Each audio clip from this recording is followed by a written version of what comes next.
Біз 8-ші А сынып оқушылары қысқы демалыс кезінде Міржақып Дулатұлының «Бақытсыз жамал» романын оқыдық. Бұл шығармада ескі әдет-ғұрыптың құрбаны болған қыз туралы бейнеленген.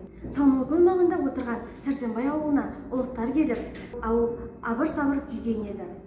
Дәл осы кезде Сәрсенбай отбасында бір қыз дүниеге келеді. Ол нәрестенің есімі Жамал болады. Жамал бала күнінен бастап алғыр болып өсіп, молдалардан хаттанып бой жетеді. Бой жеткен қызға барлық ауылдың балдары ғашық болып, онымен сөйлеспекші болады. Бірақ Жамал оларды елемейді.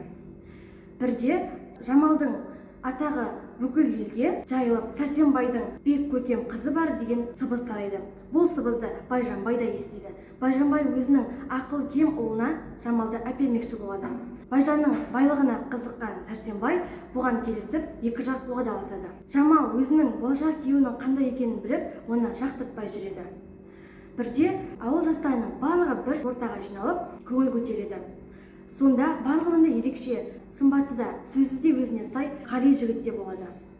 Барлығы көңіл көтеріп жатқанда Ғали мен Жамал бір-бірімен сөйлесіп, тіл табысып, сөздері жарасады. Олар ән арқылы өз шертін тарқатады. Уағдаласқан күн жеткенде Ғали мен Жамал қол ұстасып қашып кетеді. Егер сіздерге бұл романның кейінгі бөлімдері қызық болса, осы шығарманы оқуға шақырамын.